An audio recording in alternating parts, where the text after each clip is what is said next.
Bueno, este cártel mexicano logró pues un gran control pues de 3 años para acá, en donde en territorio guatemalteco.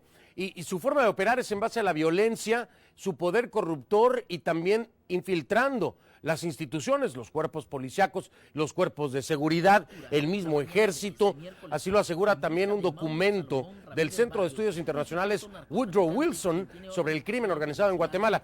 Según este informe, en Guatemala operan por lo menos 800 zetas mexicanos. Los integrantes del grupo han infiltrado cuerpos policíacos y patrocinado servicios públicos. Esto es lo que señala el reporte. Y para hablar precisamente sobre este informe, nos acompaña vía Skype el director del Instituto México del Centro Woodrow Wilson, el señor Andrew Seeley. ¿Cómo estás, Andrew? Gracias por estar con nosotros. Fernando, gracias por estar con ustedes. Felices fiestas. Igualmente, gracias. Al contrario a ti, Andrew. Pues es muy alarmante escuchar esto. Habíamos platicado nosotros hace menos de un mes con el ministro de Gobernación y nos hablaba de la actividad de los Zetas. A eso se suma, y bueno, él lo decía, que no estaban capacitados en armamento y en recurso humano de seguridad para enfrentarlos. Ahora vemos este presunto secuestro masivo en el que se están vinculando a los Zetas, de acuerdo a declaraciones del sacerdote Solalinde, y vemos ahora este reporte. ¿Qué tan amplio, en términos de porcentaje calculando, de acuerdo al reporte que están generando ustedes, sería el control que tienen los Zetas en Guatemala? Bueno, es difícil calcular a ciencia cierta cuál es ese control. Eso es un reporte que sale de una investigadora que participó en una conferencia del programa latinoamericano del Centro Wilson. Ella estima que es muy alto. Lo que sí sabemos es tanto el cartel de Sinaloa como los Zetas tienen una presencia ya de hace unos años en Guatemala, que es una presencia muy fuerte. Y lo que vemos con los Zetas en los últimos días es que esta presencia ha ido creciendo. Los de Sinaloa tienden a ser mucho más sutil, para empezar. Tienden a ser menos notables, trabajan mucho más con organizaciones, crimen organizado local. Las Zetas entran y toman posesión y corrompen y reclutan directamente y son muy obvios. Entonces son obvios por eso, siempre han sido más obvios que los de Sinaloa. Pero además hay una recomposición del poder de las Zetas en México ahorita. Se les ha ido echando de algunos lugares donde tenían bastiones de poder en el país y es muy probable que estamos viéndolos reforzar sus operaciones en Guatemala y en otros puntos de América Latina. Ahora la pregunta es, porque muchos atribuyen esto a la lucha contra el narcotráfico por parte del gobierno del presidente Felipe Calderón en México.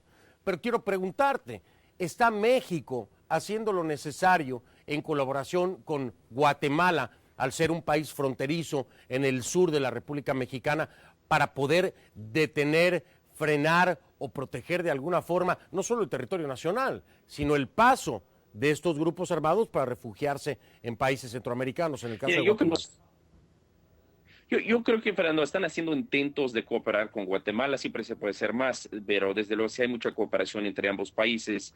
Lo que vemos es que estos carteles también se apoyan en la corrupción de autoridades locales en ambos países y en Estados Unidos a veces también, pero sobre todo en México y Guatemala estamos viendo un poder también de penetrar los sistemas políticos locales. Entonces sí hay una cooperación entre ambos gobiernos, pero erradicarlo sí va a estar muy difícil y obviamente son grupos fuertemente armados, fuertemente abastecidos con dinero que viene del consumo en Estados Unidos.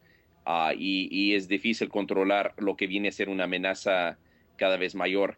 Hay evidencias que las Zetas están un poco asediadas en México, que rompieron con sus viejos aliados, que es el Cártel del Golfo, y que traen pleito abierto con el Cártel del Golfo, pero también el Cártel de Sinaloa.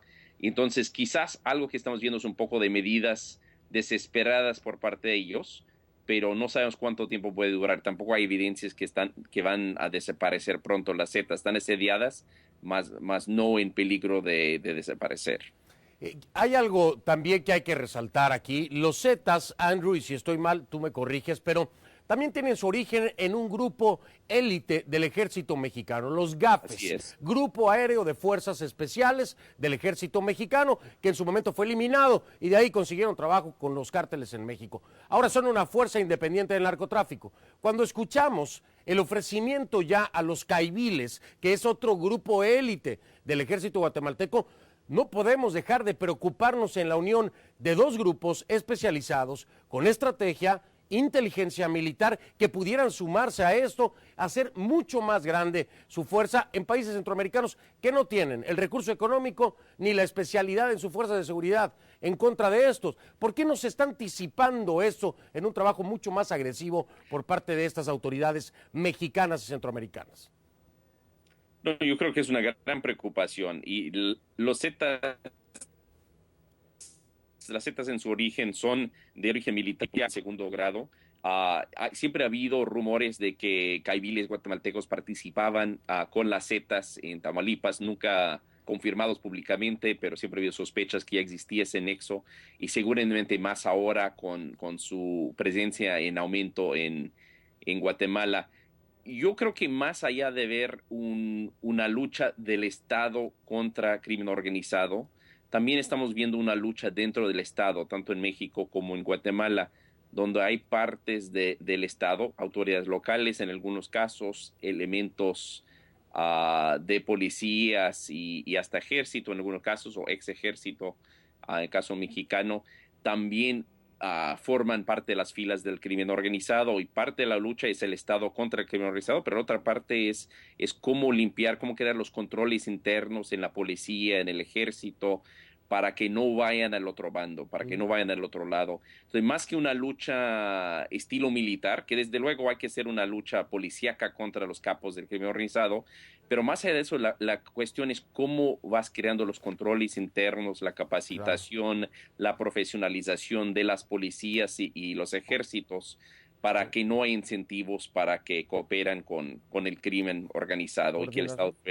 sea penetrado por el crimen mismo. Coordinación y recursos, que es otro tema que podríamos hablar mucho tiempo. Andrew, muchas gracias. Nos veremos en otra ocasión para tocar ese punto, el de los recursos, que es un grave problema. Saludos, Andrew, pásala muy bien.